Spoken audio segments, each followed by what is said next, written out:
Bonjour à tous, donc aujourd'hui on se retrouve pour une nouvelle vidéo, donc ça fait déjà un mois que je n'ai pas sorti. Ça va super vite, donc la dernière vidéo où j'ai parlé donc tout ce qui s'était passé après, donc mon crash, donc avec les assurances et tout ça, a très bien marché. Donc on est à peu près à près de bientôt 60 000 vues je crois. Donc c'est une vidéo qui a bien marché, on a gagné près de 2000 abonnés, donc c'est vraiment super. Donc aujourd'hui je voulais vous parler donc une vidéo sur, comme vous avez vu dans le titre, les pires problèmes qu'il y a eu donc sur mon 86 Top Alu.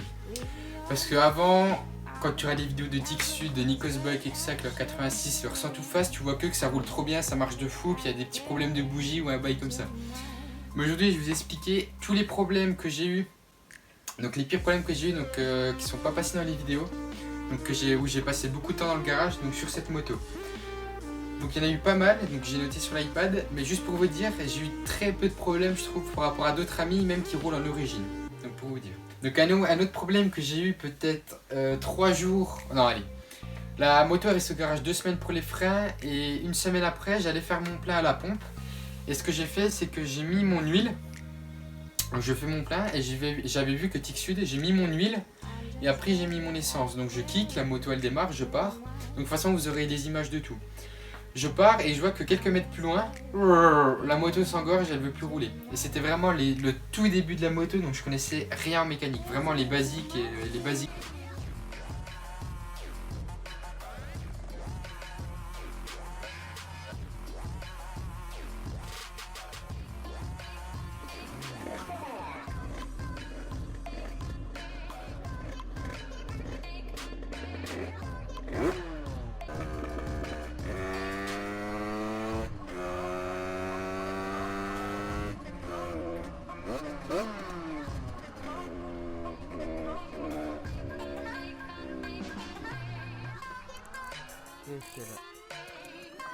Basique. Et du coup il faisait super chaud, tout ça, j'étais en botte de cross, une cross et tout, et je me dis merde, putain, il y a quoi? Et je connaissais pas vraiment la moto, du coup je me suis dit putain, j'ai fait un pré-serrage ou je sais pas quoi. Du coup je me dis merde, je kick, la moto démarre pas, j'enlève la bougie, je la nettoie, elle démarre toujours pas et tout. Du coup je me dis putain, j'ai fait quoi encore? Là j'étais vraiment stressé et tout. Et j'étais peut-être à 5 km de chez moi. Le problème c'est qu'il faisait super chaud, j'avais les bottes de cross, c'était vraiment très compliqué. Du coup, je commence à pousser la moto et tout, vraiment épuisé. Genre, tu la pousses sur 20 mètres, t'es épuisé. Impossible de démarrer, j'essaye plusieurs fois. Et heureusement, je croise un pote sur la route.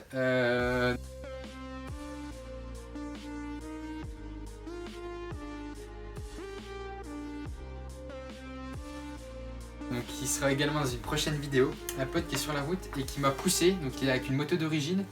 Il a mis son pied sur mon cale-pied arrière et il m'a poussé peut-être à 30 km/h jusqu'à chez moi.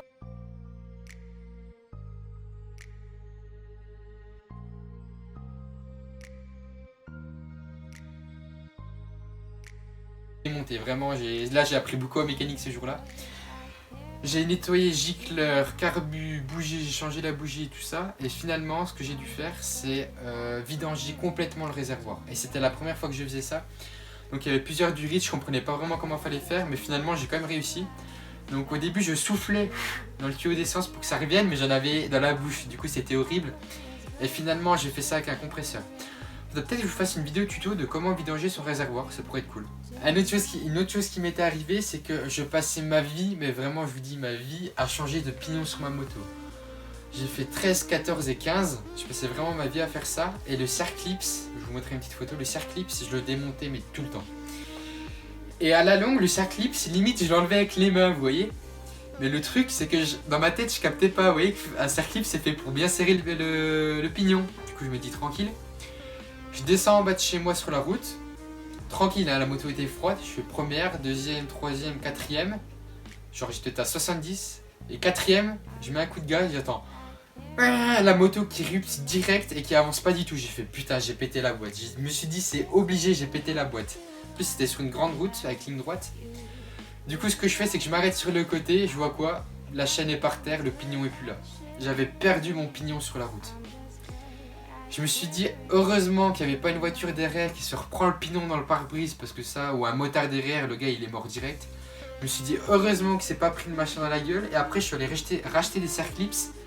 Et là j'ai vu c'est quoi un vrai Circlips. J'arrivais même avec des pinces, j'arrivais pas à le mettre. J'ai dû acheter une pince spéciale Serre-Clip, c'est là le pignon impossible qui se barre. Donc ça c'était une autre galère que j'ai eue.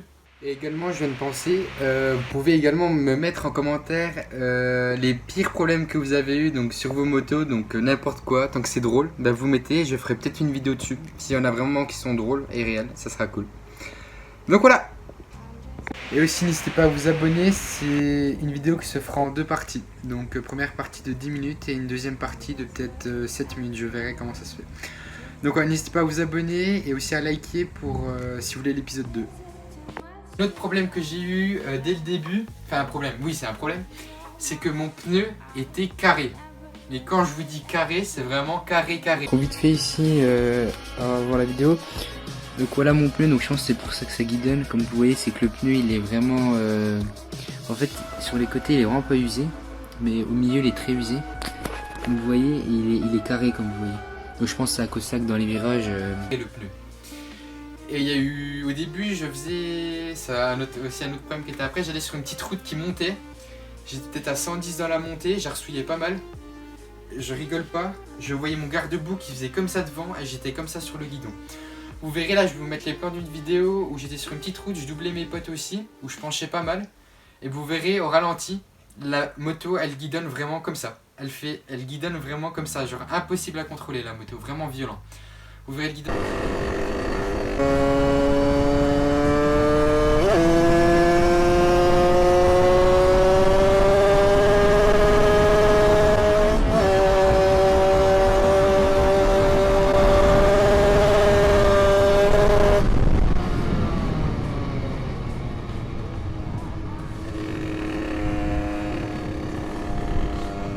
Et d'ailleurs dans cette vidéo que j'avais sortie, il y a Xeon, si vous connaissez bien le monde de la 50, donc qui est peut-être le troisième plus grand youtubeur 50cc, donc qui roulait également en 86 top alu, qui avait commenté ma vidéo quand j'étais à l'aéroport, du coup j'étais vraiment super content. Donc quand j'ai acheté la moto, je suis allé la chercher vers Mulhouse, et donc premier démarrage et tout, moto qui fait énormément de bruit. Sauf que juste avant, quand je suis sur la route, le gars il m'envoie un message pour me dire qu'il y a un petit problème avec les freins. Du coup il me dit que les plaquettes elles reviennent pas. Du coup je dis ok, il n'y a pas de problème, c'est pas grave. Et genre il l'a fait tourner, donc juste devoir montrer qu'elle tourne. Et je vois que dès qu'il coupe les gaz, elle freine très fort alors qu'il freine pas. Du coup je me dis ok, aucun problème. Du coup on la met dans le camion, on rentre ici. Et directement je vois que j'ai freiné à l'arrière. Et les plaquettes sont restées collées donc contre le disque. Donc impossible de rouler. Donc ce que je me dis c'est que j'enlève des petits serre-clips au-dessus qui retiennent les plaquettes. Donc je les enlève, mais les plaquettes elles viennent pas, comme elles sont restées, les mâchoires sont restées serrées. Du coup je me dis je démonte l'étrier, sauf que la vis arrière de l'étrier était complètement niappée et complètement explosée, donc impossible à enlever. J'ai cassé dessus une clé Allen, j'ai mis WD-40, j'ai mis tout ce que je pouvais, mais impossible à enlever. Du coup ce que j'ai fait c'est que j'ai pris un tournevis et j'ai tiré comme un enculé pour enlever les plaquettes, donc j'ai réussi à enlever les plaquettes. Donc j'avais plus de frein arrière. Et je suis rapidement allé faire un tour dans mon quartier parce qu'elle n'était pas encore assurée la moto. Donc je suis rapidement allé faire un tour dans mon quartier et j'ai vite vu que les freins avant, les mâchoires avant, elles restaient un petit peu collées contre le disque. C'est-à-dire qu'elles freinaient, elles abîmaient, déjà elles s'usaient beaucoup et elles freinaient contre le disque. Du coup ce que j'ai fait c'est que, et je voyais que quand je freinais fort, elles freinaient pas tant que ça. Du coup ce que j'ai fait c'est que je l'ai amené à un garage à Ourchampen, enfin un garage vers chez moi. Le problème c'est que comme les plaquettes elles freinaient pas mal et que j'étais en rodage parce que tout avait 0 km, je pouvais pas beaucoup taper dedans et il faisait chaud. Du coup la moto était freinée, c'était dans les montées, je pouvais pas trop taper dedans, il faisait chaud donc la moto elle chauffait beaucoup. Donc c'était assez compliqué de l'amener jusqu'à là-bas. Du coup je l'ai amené là-bas et tout ça, donc j'ai eu pour 250 € de réparation. Et en fait c'était la peinture que je vous montrerai après qui était sur les disques.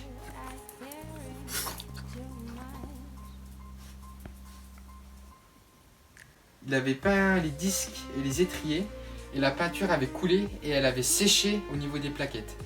Donc il n'y a pas eu beaucoup de pièces de prix, enfin de coûts pour les pièces de réparation, mais beaucoup pour les heures de nettoyage.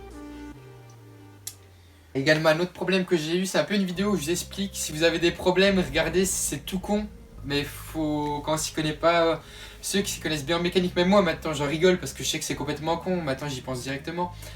Mais il y avait une chose aussi, c'est que ma moto, quand elle était froide, quand le matin je partais avec, je kickais, elle démarrait directement au kick, vous voyez. exemple, j'allais vers mes potes, genre je sais pas, je faisais 10 bornes, je tapais un peu dedans, j'allais vers mes potes, je m'arrêtais pour leur dire bonjour. Du coup voilà, si vous avez aimé donc tous les problèmes que j'ai eu sur cette moto, tous les bails que j'ai eu avec cette moto, n'hésitez pas à vous abonner. Une vidéo va sortir également avec un pote à moi qui a serré, qui s'est acheté un nouveau cylindre, c'est un beau petit cylindre que pas beaucoup de gens ont. C'est pas un top perf, c'est pas un air sale, c'est un cylindre que pas beaucoup de gens ont. Il l'a monté, il est en rodage, une vidéo va sortir et vous allez kiffer. Donc voilà, je vous souhaite une bonne journée, une bonne soirée, une bonne nuit, tout ce que vous voulez. Et puis je vous dis à la prochaine. Allez, salut!